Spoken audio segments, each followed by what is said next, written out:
Hello everyone, आज है 16 सितंबर और आज इस वीडियो में हम बात करने जा रहे हैं संवर्धनम मदरसन के बारे में।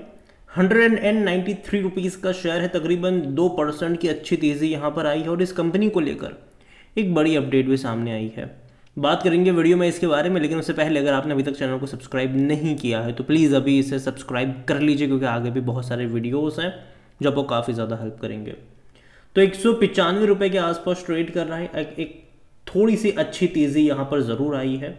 एक महीने में अगर आप देखो तो तकरीबन 4-4.5% की तेज़ी, लेकिन ग्राफ इंटरेस्टिंग है। 185 से पीछे 200 पे गया था, ये लगातार भागा था। उसके बाद लगातार गिरावट भी आई थी, वापस से गिरकर 180 185 पर गया था ये। लेकिन पिछले 3 ट्रेडिंग सेशन में दोबारा से यहाँ पर लगातार तेज़ी है, लेकिन 200 रुपये का जो लेवल है वो एक इम्पॉर्टेंट लेवल है और वो एक रेजिस्टेंस वाला लेवल है।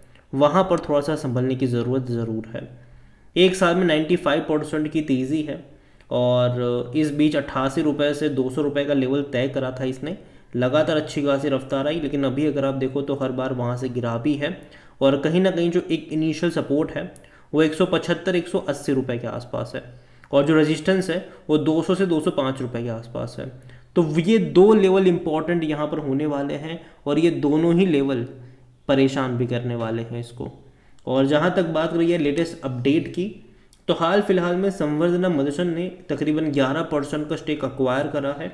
इजराइल्स की जो REE ऑटोमोटिव है वहाँ पर $15 मिलियन का ये इन्वेस्टमेंट है। यहाँ पर अगर आप देखोगे फुल डिटेल में तो इजरायली ऑटोमोटिव कंपनी जो है उसमें $15 मिलियन का इन्वेस्टमेंट संवर्धनम मदरसन ने करा हुआ है। पर शेयर अगर आप देखोगे तो 4.122 डॉलर पर शेयर के हिसाब से ट्रांजैक्शन हुआ है और 11% का जो स्टेक है वो इन्होंने यहाँ पर लिया है।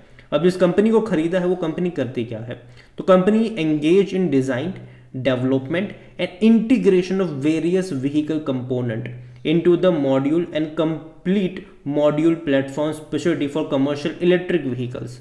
और एक अच्छी बात है, इन्होंने एक्चुअली पहली बार नहीं, इससे पहले भी अगर हम देखें तो पिछले 3 सालों में इसने कई सारे छोटे मोटे एक्विजिशंस करे हैं और वो काफ़ी सक्सेसफुल एक्विजिशन इस कंपनी के लिए रहे भी हैं। काफ़ी सारा पैसा इन्होंने खर्च करा है एक्विजिशन के लिए और उसका असर ये है कि पिछले कुछ टाइम में अगर आप देखते हो तो एक चीज़ देखने को मिलेगी, इनके रेवेन्यू प्रॉफिट्स लगातार बढ़े हैं। उसका रीज़न सिंपल सा है कि कंपनी जो है वो अपने नॉन ऑटोमोबाइल बिजनेस के ऊपर भी लगातार फोकस कर रही है। कंपनी ने कोविड के टाइम पर ही मिशन 2025 लॉन्च करा था, जहां पर उन्होंने कहा था कि वो चाहते हैं कि उनके रेवेन्यू का 25% जो है वो अपने नॉन ऑटोमोबाइल बिजनेस से आए।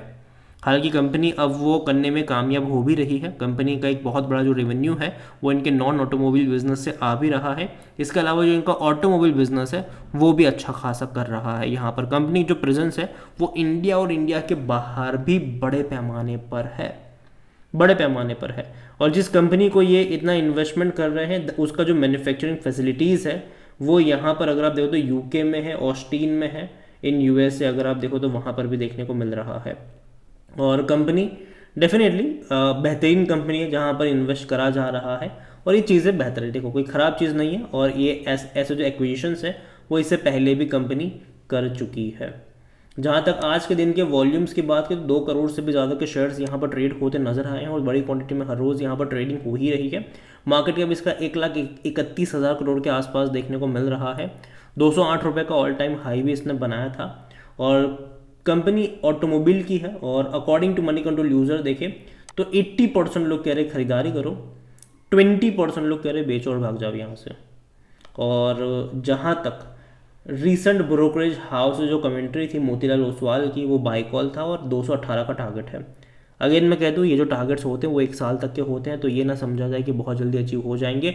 अप्स एंड डाउन्स यहाँ पर आती रहेगी, लेकिन जैसा कि मैंने कहा कि लॉन्ग टर्म के लिहाज से मुझे ये कंपनी ख़राब नहीं लगती है। मैं अभी भी कहूँगा कि लॉन्ग टर्म के लिहाज से संवर्धनम मदरसन एक बेहतरीन कंपनी है, कोई शक नहीं है उसमें। लेकिन शॉर्ट टर्म के लिहाज से अप्स एंड डाउन्स यहाँ पर ज़रूर आते रहेंगे। अगर हम रिसेंट इनसाइडर ट्रांजैक्शन देखोगे तो कुछ खरीदारी के कुछ बिकवाली के भी हमें देखने को मिल रहे हैं। ब्लॉक डील्स अगर आप देखो स्पेसिफिकली 2024 में तो एक ने खरीदा एक ने बेचा, सिंपल सी बात है। जैसे कि 2023 में अगर आप देखोगे तो जितना एक रजत जैन जो कि पर्सन है डिजिटल, उन्होंने बेचा तो भैया सामने खरीद लिया था प्रमोटर ने वो क्वांटिटी। दूसरी तरफ अगर इस साल की अगर हम बात करें 2024 की, तो जून में हुआ ये कि अरविंद सोनी जो कि प्रमोटर ग्रुप से है, उन्होंने 8,25,000 शेयर बेचे। तो सामने मदरसन इंजीनियरिंग रिसर्च इंटीग्रेटेड जो भी एक और प्रमोटर ग्रुप है उसने खरीदा। तो यहाँ पर ब्लॉक डील जो है वो यहाँ पर हो रही है। और कंपनी देखा जाए तो अच्छा खासा डिविडेंड भी पे कर रही है। इस साल इसने 80 पैसा पर शेयर का डिविडेंड पे करा है, जो कि अच्छा है मैं कहूँगा। और जहाँ तक बात करिए, देखो बोनस की जहाँ तक बात आती है, ये कंपनी बहुत सारा बोनस पे करती है। क्योंकि जब बोनस की बात आती है, लोग विप्रो, इन्फोसिस, टीसीएस के बारे में सोचते हैं, लेकिन ये वो कंपनी है जिसने कई बार बोनस पे करा है।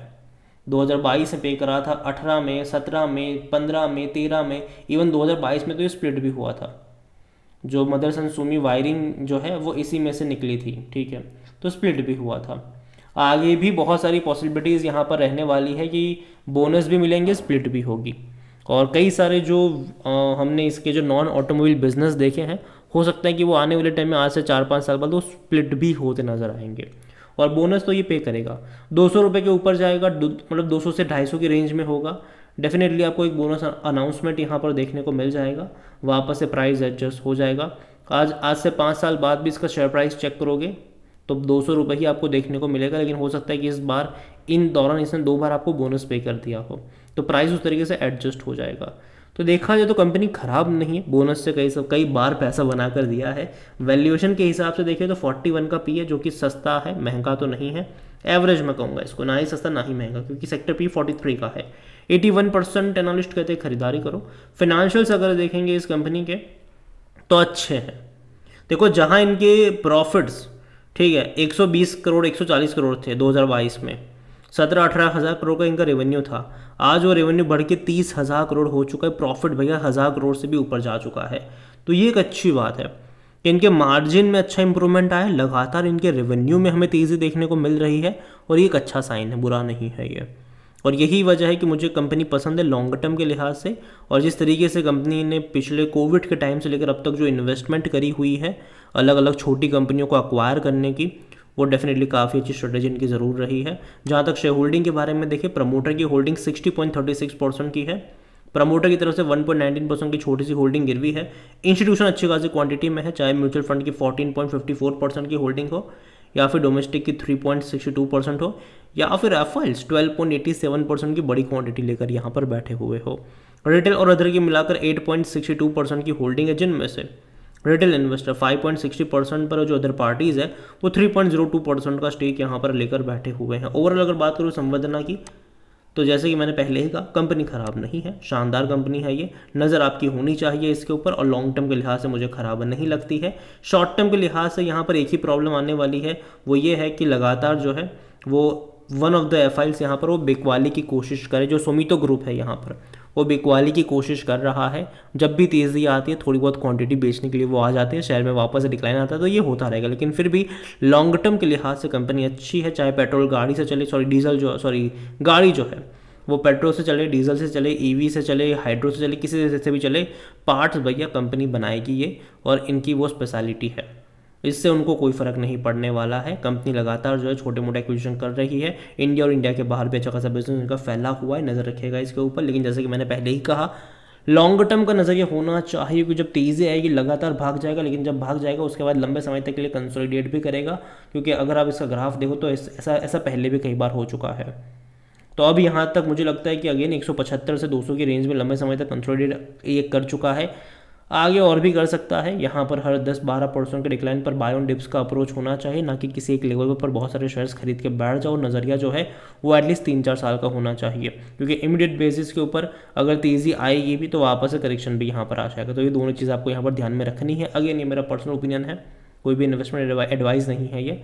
वीडियो को यहीं पे एंड करता हूँ। पसंद हो तो लाइक करो, शेयर करो, चैनल अगर पहली बार है तो प्लीज़ सब्सक्राइब करें। और संवेदना मदरसन इंटरनेशनल लिमिटेड के बारे में आप क्या सोचते हैं वो भी आप मुझे कमेंट में लिख के बता सकते हैं। Thank you.